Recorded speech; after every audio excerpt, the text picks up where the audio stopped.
instantes da nossa vida, porque nós precisamos deixar o Jesus que está dentro de nós aflorar, não só transformá-lo lá fora numa imagem, em algo que a gente possa venerar. Jesus está dentro de cada um de nós sem absolutamente privilégio algum, porque nós todos somos filhos de Deus indistintamente. Não há religião, não há cor, não há riqueza, não há pobreza, nada nos diferencia a não ser a questão do orgulho, que nós nos colocamos muitas vezes diferente dos outros. Às vezes por orgulho nos achamos que somos melhores ou piores, né? Essa é a diferença. No mais não há diferença alguma. E nós começamos hoje com um capítulo, ainda dentro do capítulo 5 do Evangelho segundo o Espiritismo. Um nome um pouco comum, talvez até por uma questão de tradução, e eu tentei buscar isso, e vamos chamar da infelicidade real. Na tradução literal aqui, nesse autor, ele colocou como uma desgraça real. Eu acho um pouco pesado, porque uma desgraça ela não pode ser real de jeito algum. A infelicidade a gente ainda pode levar assim um pouco melhor, entender um pouco melhor isso. E o que seria isso? Bom, nós precisamos entender que na vida não há prêmio e nem castigo. Eu vou repetir porque eu gostaria que cada um de vocês hoje saísse daqui pensando nessa proposta. Na vida não há prêmios e não há castigo, há consequências. Tudo que fazemos na nossa vida há consequências. E aí eu não vou falar para o lado da maldade nem do lado da bondade, porque nós estamos num caminho de aprendizado. E no caminho de aprendizado a gente às vezes erra. Se você considerar que todo erro seja uma maldade, você está simplesmente equivocado, porque a gente às vezes erra com boa intenção, não é verdade? A gente às vezes vai fazer alguma coisa boa e erra, natural. Puxa, eu fiz isso, não foi com essa intenção, caramba, e não deu certo. E isso não significa que você fez o mal, não é? Então nós precisamos entender que na vida tudo está direcionado a uma coisa e a outra, como o bem e o mal, como já falei aqui, a luz e a escuridão, e é muito comparado dentro das obras a luz como a realidade, como o bem, e a escuridão como o mal, não é? Mas dentro do aprendizado de cada um de nós, entre bem e mal, luz e escuridão, não há prêmio nenhum. E esse prêmio que a gente possa pensar no futuro é exatamente a obra que nós podemos fazer através de nós mesmos. Nós somos chamados intimamente a trabalhar na obra, não como um cristão, não como um missionário, aquela pessoa, um Chico Xavier, um exemplo clássico para todos nós. Nós estamos longe, anos-luz distante da clareza, do entendimento do Chico Xavier. Passou por esse país aqui, como se fosse o Cristo que tivesse passado, como passou lá em Jerusalém. E muito poucas pessoas o reconheceram como um ser divinamente elevado. Mas fora disso, cada um de nós temos a nossa missão particular, pessoal, que nós temos que trabalhar por ela. E a lição da noite vem exatamente nos convocar e a falar sobre essa infelicidade real. O que seria essa infelicidade real? Ora, a infelicidade por si só, ela é, literalmente falando, uma desgraça na vida de certas pessoas. Alguns acham que não tem a possibilidade de trabalhar, não tem possibilidade de estudar, e se desviam pelo caminho da droga, vai começar a roubar, fazer algumas coisas. Tem puxadores de carro aí, que outro dia eu vi a notícia, o camarada tem a capacidade de roubar um carro em 4 segundos. 4 segundos ele rouba um carro. Ele abre a porta, consegue abrir o capô, troca o módulo automaticamente, a demora da leitura do carro, ali mesmo ele liga, o carro automaticamente já pega na partida, já reconhece por aquele outro módulo, e ele puxa, cada carro daquele lá ele puxa por R$200, eu estava falando no vídeo. Aí eu fico pensando, é um caminho que ele aprendeu facilmente, não precisou de muito estudo, não precisou de muito esforço para isso. Se ele puxar 10 carros por dia, ele ganha R$2.000 por dia. Isso em 30 dias, quanto que ele vai ganhar? R$6.000, basicamente. se ainda considerar uma folga do sábado, do domingo. Então a gente começa a pensar na desgraça. Outros estão acamados com determinada doença, às vezes está com câncer no hospital. Que desgraça! Ah, coitado, está sofrendo lá, que pode fazer ele da vida? Agora teve uma vida tão boa e agora está lá sofrendo. Como que a gente pode pensar que seja desgraça? Uma doença que para ele internamente, para o seu próprio espírito, é o remédio para a sua cura. Reflexão. Todos nós precisamos imaginar e nos orientar de que tudo aquilo que para nós não é bom, existe uma outra realidade superior sobre nós. E que nós, ainda como o começo da religião, digamos assim, tirando como base o próprio catolicismo, ele no seu princípio dizia que o céu foi feito para estrelar, o céu estrelado foi feito para recriar a nossa visão. Imagina hoje, como é que nós vamos interpretar uma coisa dessa? Que absurdo! É o universo cheio de planetas, de miríades, de constelações que estão aí nos avizinhando, assim como disse Jesus, há muitas moradas na casa do meu Pai, e essa é apenas uma delas, conforme é a nossa envergadura moral, a nossa condição moral de estar nesse planeta. E aqui nós não vamos encontrar felicidade, como foi lido o nosso irmão Moisés, acabou de ler, mostrando que entre a pobreza e a riqueza há uma diferença. O pobre, na verdade, ele sofre, mas o sofrimento dele é ter que lutar, ter que buscar condições melhores. O rico, ele se perde um pouco porque ele tem condição de facilitar, dando emprego, dando melhores condições, promovendo o trabalho, e ao mesmo tempo que ele está fazendo tudo isso, ele também está trabalhando para o seu próprio progresso íntimo e moral. O que acontece é que nós estamos ainda na idade da pedra, no sentido moral. Algumas pessoas deram uma pequena melhorada, no modo geral, aqui em curso a gente já falou várias vezes, que existe vamos dizer assim, uma grande capacidade de pessoas que tendem mais para fazer o bem do que para fazer o mal. O problema é que o mal ele é promovido através das emissoras, dos rádios, das televisões, hoje pelas mídias sociais, as pessoas estão sempre mostrando o lado podre, o lado pior das pessoas, fazem propaganda disso, fazem chacota disso. Então o mal, ele é assim, ele está na mídia, ele está fazendo sucesso. E ele faz sucesso. Porque se uma novela hoje em dia, eu que não assisto mais quase nenhuma novela mais da Globo, porque para mim perdeu totalmente o conceito de bem, quanto pior a novela, mais ela chama atenção. E quanto mais ela chama atenção, mais nós percebemos que as pessoas estão mais atraídas para o mal do que para o bem. E isso é lamentável. E são pessoas que se dizem cristãs, que vão na igreja, que procuram fazer as coisas direitinho. E aí? A gente fica pensando ainda nessa desgraça moral, nessa realidade refletida. Nós estamos, ao mesmo tempo, financiando isso, nós estamos promovendo tudo isso. Recentemente saiu aí uma breve discussão sobre um programa de Natal realizado por um grupo de cineastas e humoristas chamado Porta dos Fundos, falando sobre Jesus.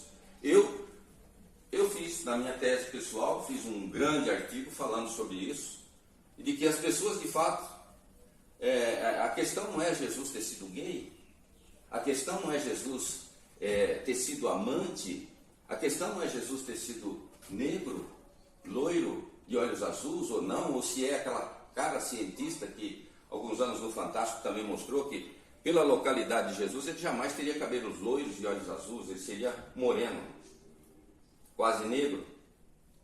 E qual o mérito que tira isso da verdade que nosso mestre trouxe para todos nós? Qual influência isso pode nos causar ainda de você chegar dentro de uma casa religiosa, se ajoelhar, como fazem os católicos, ir lá beijar o pé da santa? É a sua visão materialista daquele sentido. Mas Jesus, sobretudo, ele tem que estar no nosso coração e, acima de tudo, no nosso entendimento particular. Você pode falar com ele. Ele abriu essa porta. Escute, busque-o. O problema é que hoje até as músicas não inspiram mais. E isso para mim é, de certa forma, uma chamada de atenção para que venha o novo, alguma coisa boa saia de dentro de nós, para que nós possamos promover o bem. Porque, segundo essa lição, Delfina de Girardi é a autora desse conceito da infelicidade real. Delfina de Girardi foi uma médium, ela foi escritora, jornalista, e também ela participou no começo, quando Kardec estava começando a buscar as obras e entender um pouco mais sobre aqueles efeitos. Ela era uma pessoa que trabalhava em torno da mesa e viu vários fenômenos das mesas girantes. E ela morreu no ano de 1855, antes de começar as obras, e depois ela é convidada a participar do Evangelho, espiritualmente falando, e dar essa comunicação que Kardec anexa nesse 5º capítulo do Evangelho. Então a gente vê que há algumas pessoas conscienciosas, alguns, como vamos chamar assim, aqueles anjos decaídos que vieram de outros planetas mais evoluídos que o planeta Terra, que lá se equivocaram, não prosseguiram ou não puderam continuar, que é o que vai acontecer nesse planeta, porque quando Jesus disse que os mansos herdarão a terra, não significa que você tem que ser bobo ou tem que ser tonto para poder ficar nesse planeta e não ir para um planeta pior. Significa que você tem que ser uma pessoa boa, que você pode às vezes errar, mas não errar com a intenção de errar. Porque se nós analisarmos uma pessoa que erra com a intenção de errar, aí ela não está se equivocando. De fato, ela está promovendo mais o mal do que o bem. Então nós temos que entender essas coisas. São coisas simples. A lição de casa. E que cada um de nós somos como filhos. E não importa a idade. Não importa se você tem 10 anos, se você tem 15 anos, 20 anos, 30, 40, 50, 60, 90 anos. A lição continua enquanto você estiver batendo aqui o coração. Nesse planeta, a lição é a mesma para todos nós, indistintamente. E a doutrina, através desse conceito de responsabilidade e de consequências, como eu disse inicialmente, ela nos convida a refletir diariamente sobre essas questões. O grande problema é que nós estamos tão ligados. Você entra no carro, já liga um rádio, escuta uma musiquinha, você quer voar, você não quer pensar. Você não quer refletir, você não quer pensar no dia a dia, nas pessoas que estão em torno de você, na sua família, naquelas pessoas que dependem de você e naquelas que supostamente venham depender também. Porque isso é verdadeiramente o exercício da fraternidade. A doutrina espírita fala sobre caridade. Caridade é algo mais essencial do que a fraternidade. A fraternidade, nós entendemos que ela seja uma troca. Eu te ajudo, você me ajuda. E assim nós podemos fazer o mundo melhorar. Uma hora de dificuldade aqui, outra hora outro com dificuldade ali. Um se ajuda, conversa um com o outro. Uma boa conversa muitas vezes traz um reforço espiritual, um bem-estar moral, onde a pessoa toma um fôlego e vai um pouco mais adiante. A caridade é algo mais sublime. Nós, da doutrina, falamos tanto de caridade, caridade aqui, caridade ali. A própria doutrina tem um conceito que fora da caridade não há salvação. Então ninguém está salvo. Ninguém está salvo. Porque quase ninguém faz a caridade distintamente, só mãe. A mãe, sim, essa é uma herdeira da caridade de Deus. Existe um provérbio judeu que diz que Deus não podia estar em todos os cantos do mundo, por isso ele inventou as mães. E as mães, realmente, todas elas, independente de mérito, que a gente sabe que a gente não pode fazer aqui jogar todo mundo num funil e filtrar e dizer todas indistintamente. Sim, mas de certa forma a gente sabe que tem algumas que, por algum problema, por um problema naquele momento que deu à luz, não reconhece, ou às vezes até a espiritualidade também explica isso, às vezes é um espírito que vem ali e a mãe sente aquilo, de repente ela tem uma ojeriza por aquela criança, não vai de jeito nenhum, outras mais loucas da cabeça, pega aquela criança e joga no lixo, outros acham, criam, algumas são estupradas e que tem todo o direito pela lei de retirar aquela criança. Às vezes ela tem um carinho, um amor tão grande por aquele filho que não é dela literalmente por querer aquela criança, não foi concebida de sua vontade, mas ela pensa que é aquele serzinho que está sendo gerado dentro dela, e ela tem um amor sublime, e acaba tendo aquela criança e criando. Então, essas coisas são algo muito, muito, mas muito sublime para o nosso entendimento. Às vezes a gente consegue entender, mas a gente não consegue praticar. Às vezes a gente fala assim, olha, fulano está morando na rua, está passando isso, está com dificuldade, é uma pessoa tão boa, uma pessoa realmente boa de conversa. Aí você pega, traz para casa, dá banho, dá roupa, dá condições, fala, filho, agora arruma um emprego, vai trabalhar, que Deus te ajude e tal. Aí você vê que a pessoa daqui a pouco ela prefere voltar para a rua de novo e não quer trabalhar. Aí a gente imagina, poxa, mas por que está cada vez mais pessoas morando na rua? E essa também é outra questão dentro do conceito dessa desgraça real. Por que isso? Eu conheci, tive uma banca de jornal durante quase 10 anos, e ali era o ponto, eu brincava com os meus amigos, era mais ou menos curva de rio. Porque ali todo mundo se enroscava para conversar comigo. Eu gosto de falar pouco, né? Vocês já estão percebendo por aqui. E aí o que acontece? Tinha um rapazinho lá que era morador de rua. Ele passava e tomava todas. Não sei mais que ele tomava. Pelo menos bebida ele tomava todas. Não sei se usava mais algumas outras coisas. Ele parava lá um dia, eu caí na besteira de falar de Jesus para ele. Falei o nome Jesus, imediatamente o rapaz se transformou. Você não me fala desse nome, eu não quero ouvir. Não quero saber desse ser aí que as pessoas ficam falando, não quero ouvir. Eu fiquei espantado com aquilo. Bom, deixei quieto, não falei mais nada, pedi até desculpa. Falei, não era só uma menção que eu ia fazer, mas eu já me perdi aqui, não quero mais falar nada. E aí, passou mais algum tempo, ele voltou lá. E como eu sempre dava um agradinho para ele, ele se submeteu a me ouvir novamente. E eu toquei num outro assunto que não foi Jesus, foi família. Perguntei para ele, escuta, você tem mãe, tem família, tem pai, irmão? Ele me falou assim secamente, eu prefiro morar na rua, passando todo o frio, toda a necessidade, do que voltar para dentro da minha casa. E aí eu entendi por que ele não queria ouvir falar sobre Jesus. Entendi porque uma pessoa que não ama a sua família, uma pessoa que, de certa forma, está do outro lado, ela de fato não vai compreender certas coisas. Porque existem obrigações e a maioria das pessoas elas querem fugir das suas obrigações. Elas acham que pensar um pouco mais e refletir sobre uma coisa que ela tem que fazer diariamente. Por exemplo, vou dar um exemplozinho bem barato. Criar um cachorro, criar um gatinho, um bichinho de estimação, um pet. Para quem não tem nada em casa, não tem trabalho nenhum. Se mora sozinho, não tem trabalho nenhum. Só tem que se preocupar em fazer a sua comida, tomar o seu banho. E sei lá, vai trabalhar, volta para casa, aquela rotina. Mas se você coloca lá um gatinho, ou coloca lá um cachorrinho, qualquer bichinho, você já vai ter que se preocupar com ele. Você vai ter que ter saúde, ele vai ter que ter saúde, vai ter que se alimentar, alguém tem que pôr comidinha para ele. Você vai viajar no final de semana, como é que vai fazer? Ou leva o bichinho ou pede para alguém, por gentileza, ficar olhando o bichinho. E tudo na vida nós vamos criar uma espécie de tormento,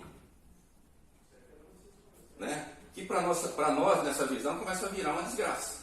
Poxa, mas por que eu fui trazer fulano para morar aqui dentro de casa? Ah, por que eu fui fazer aquilo? Por que eu fui fazer aquilo outro? E nós esquecemos da bondade que está paira sobre a nossa cabeça, sobre aquilo que Jesus fala de amor, né, de sinceridade, de simplicidade.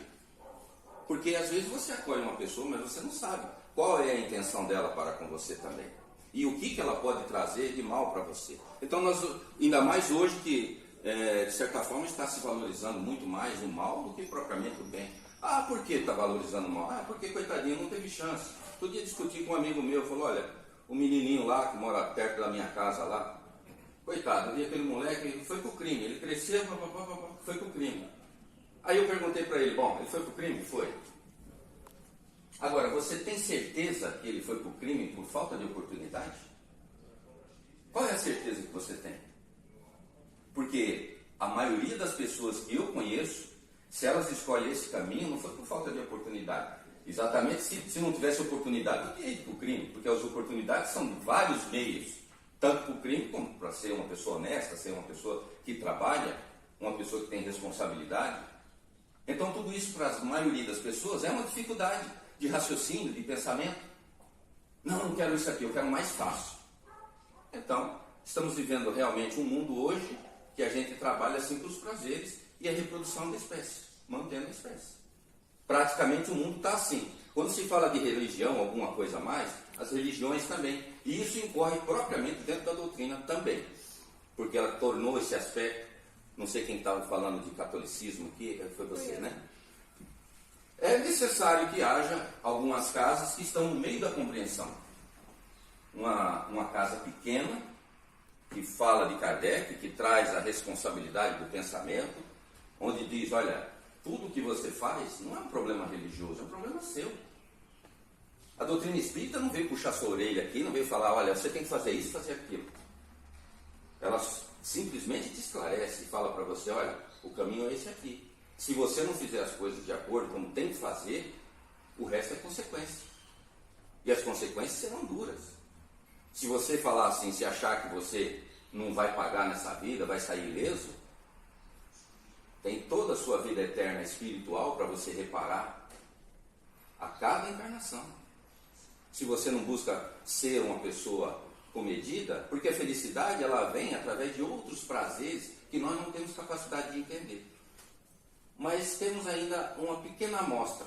Veja bem, quando você ajuda alguém e essa pessoa ela vai adiante, estava, por exemplo, doente, caída, você ajudou e ela recuperou a saúde, um filho que você criou, que ele pegou gosto pelo estudo, passou com boas notas, está trabalhando, arrumou uma esposa maravilhosa, vai casar, isso que traz uma felicidade que não é sexo que vai te dar essa alegria, sexo é prazer, sexo é desejo, é outra coisa totalmente diferente da verdadeira felicidade. E essa felicidade ela está balançada porque nenhum de nós buscamos a real felicidade, que é o que diz a nossa irmã Girardi. Nós nos perdemos pela felicidade, aliás, pela infelicidade. Essa sim é desgraça. Nós buscamos os nossos desejos em primeiro lugar. A nossa felicidade, às vezes, não condeno ninguém que vá tomar sua cervejinha no barzinho e tal, mas não viver dentro de um bar, né? E tantas outras coisas, como a própria sensualidade, de um modo geral, busca os homens se perderem cada vez mais e mais, porque quanto mais ricos, mais eles abusam e se apropriam de uma riqueza e de um poder que faz as outras se perderem ou até se venderem, porque por falta de condições. Dizem que a prostituição é a profissão mais antiga que existe na Terra. E por conta do quê? Por conta disso. Por conta daqueles que conseguem oprimir aqueles que não têm condição. Não estou aqui levando em consideração quem é culpado, mais culpado que o outro, mas são os dois lados. Às vezes a pessoa mesmo se põe na sua mente a prostituição como meio de vida. Mas existe outros que são forçados quase a uma condição. Se ela for digna, claro, ela sai, mas aí tem um monte de coisas, um monte de peso que a gente não tem condição de avaliar aqui numa palestra para trazer isso à baila como um estudo. Mas de um modo geral a gente pode imaginar e ver que realmente a vida, para muitos, quando vem a responsabilidade, quando vem tudo aquilo que a gente tem que pensar, tudo a gente tem que refletir, e aí as pessoas caem de lado, se deixam levar pelos desejos. Eu trabalhei tanto hoje, hoje eu mereço ir não sei para onde, hoje eu mereço ir para uma sauna, eu mereço passear, mas essas academias estão lá, as pessoas estão lá, se movendo, suando, andando na esteira e tal ali. Poxa, por que não pensa um pouquinho em se doar? Fala, bom, se eu tenho 2 horas de esteira por dia, eu vou ter 2 horas também, de igual modo, a ser uma pessoa paciente, a ser uma pessoa boa, a ser uma pessoa compreensiva. Só que seja 2 horas de esteira em 1 hora,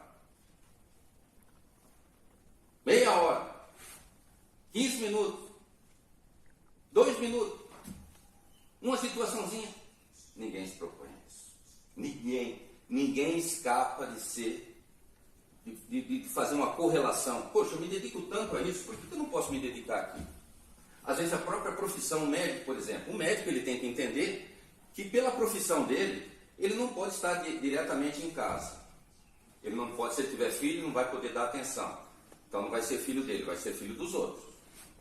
Não é? E isso se ele também não for traído, porque faz falta em casa. O que acontece?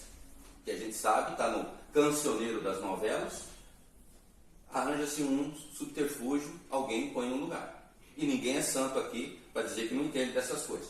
Então, o que nós vamos fazer? A responsabilidade é nossa. Nós temos que progredir dentro de nós, nós temos que buscar dentro de nós a nossa cura, seja ela por métodos de má alimentação, por métodos de conduzir a nossa vida moralmente. Disse Deus que estava pronto para ouvir, e um dos nossos irmãos, qualquer, desencarnou, e quando ele estava lá do outro lado, ele encontrou, ele estava em cima do muro, de um lado estava os anjinhos, chamando ele para cá, vem para cá, vem para cá, vem para cá. Do outro lado estava o diabo. O diabo só, braço cruzado, olhando aquela turminha chamar, ele em cima do muro. E atrás dele estava um filósofo. O filósofo também estava só observando aquela situação. E ele indeciso, não sabia se para um lado, para o outro, a turma chamando, os anjinhos chamando ele para lá. E o diabo de braço cruzado, e ele não ia também para o inferno, para o lado de cá. Aí o filósofo não aguentou, falou assim, escuta, ô seu diabo, eu estou vendo tudo isso aqui, o cara está chamando, você não chama ele também, faz assim, chama ele para o lado de cá. Aí o diabo virou para ele e falou, ó meu filho, vou te falar uma coisa, quem está em cima do muro também está no inferno. Não precisa fazer muita coisa. Então nós só temos, como diz a doutrina, nós só temos uma decisão a tomar na nossa vida. Ou somos bons, não tem outra opção. Ou você cresce, não tem outra escolha. O caminho que você vai escolher para fazer o bem, tem muitos caminhos para você escolher. Mas tem que ser o bem. Não tem outra opção. Então nós temos que nos melhorar. E isso não está na graça de alguém ver, alguém beijar sua mão, ou alcançar um cargo religioso, ser um papa. Não. Se fosse assim, como evoluiriam nossas mães, nossos pais, que moram no interior, pessoas simplórias, que têm uma qualidade de vida, um amor no coração, pessoas maravilhosas, que a gente fala assim, puxa, a representação de Deus na Terra, que pessoa boa. Você vai numa cidade do interior, eles tratam você diferentemente da cidade. Tem um coração enorme, convida. Você nunca viu a pessoa, eu recentemente viajei com a minha família aqui, nós fomos numa cidadezinha aqui perto de Águas de Lindóia, passamos por ali, nunca tinha visto a mulher convidou a gente para entrar na casa dela, tomar um café, numa conversa boa, que coisa maravilhosa, deu vontade de eu morar lá, sumir daqui, ó, vou morar para lá. Então, é nós que somos representantes do Cristo, é nós que temos que fazer o nosso melhor. É disso que a gente tem que vir numa casa espírita, às vezes ouvir, e não é ficar iludido com o palestrante ou com aquilo, não, é pensar, refletir dentro de si. Puxa, o que eu vou levar de bom hoje aqui?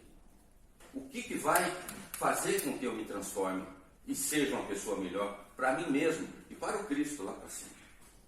Essas reflexões, elas têm que ser diariamente, assim como aquela música que martela a sua cabeça, que está na modinha, aquele funk, aquele não sei aonde, onde você vai tem porcaria tocando na sua cabeça, fica martelando, bem, eu não gosto dessa música, fica toda hora na minha cabeça. Jesus tinha que ficar na nossa cabeça, tomar o lugar dessas porcarias, limpa a cabeça, limpa a mente e põe Jesus lá dentro.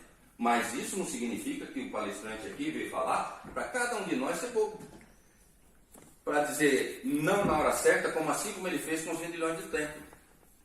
Não teve um momento que ele foi lá e falou, vocês estão profanando a casa de meu pai, sai daqui, suma daqui, tira tudo daqui.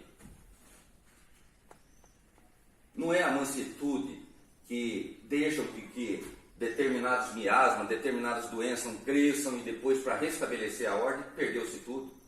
Nós temos que cortar o mal, não é pela raiz.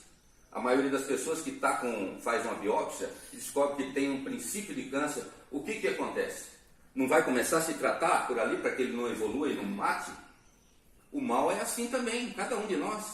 Deve ser dessa forma estruturado. Está percebendo que tem um pensamentozinho? Opa, esse pensamento não é meu, vou fugir dele. E assim somos nós em nossa vida. Para encerrar, eu vou encerrar dizendo o seguinte. Uma vez um homem perguntou para Deus. Chamou ele e falou, Deus? Ele respondeu, sim. Posso fazer uma pergunta? E Deus respondeu, claro, meu filho, pode fazer a pergunta. E o homem virou para Deus e disse, quanto é 1 milhão de anos para você, Deus?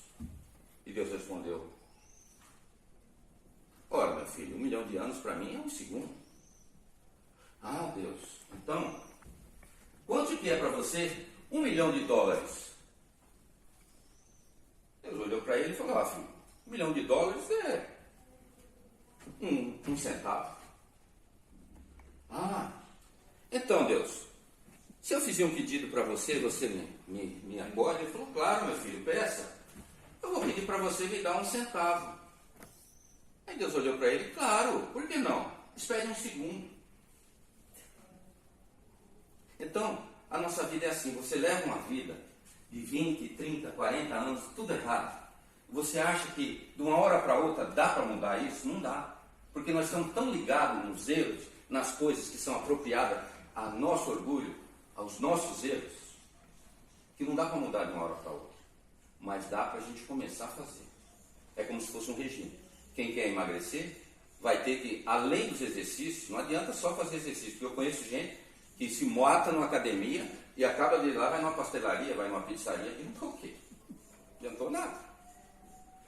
Então, o princípio de tudo isso é a gente começar a pôr na nossa cabeça, eu vou mudar. Começar, como disse um saudoso Ivo Pitangui, um grande esteticista e cirurgião plástico, disse no Fantástico, olha, os homens ficam aí malhando a academia, perder a barriguinha e tudo mais tal, mas não tem exercício melhor do que fechar a boca. Fechou a boca, acabou. Você vai resolver o problema. Elimina inclusive até a academia. Então, quando Jesus fala em jejum, jejum aos desejos inúteis que a gente tem diariamente, a capacidade de querer acumular, eu tenho esse carro, você luta, acaba de ter aquele, quer ter aquele, aí o salário vai embora naquilo, ou algumas coisas dentro de casa, quero remodelar minha cozinha, quero fazer isso, quero fazer aquilo, e trabalha, e se mata, a vida passa, e nada. O que você conquistou? Nada. Você teve uma casa, fez uma casa do seu gosto, tem um carro encostado na garagem, beleza, vale 1 milhão de dólares, o carro e a casa, beleza. E daí, você vai morrer e levou o que de bom? Só sofrimento? Porque você sofreu a vida inteira. E isso é aí verdadeiramente a desgraça real. Então vamos pensar um pouquinho, vamos imaginar e transformar na nossa vida para que sejamos verdadeiramente, dentro desse conceito da infelicidade real, pessoas felizes, pessoas melhores, pessoas cristãs que amam, sobretudo, e pensam em Deus, olhando no seu semelhante e vendo a sua imagem e semelhança, não no sentido literal, mas no sentido do amor. Muito obrigado.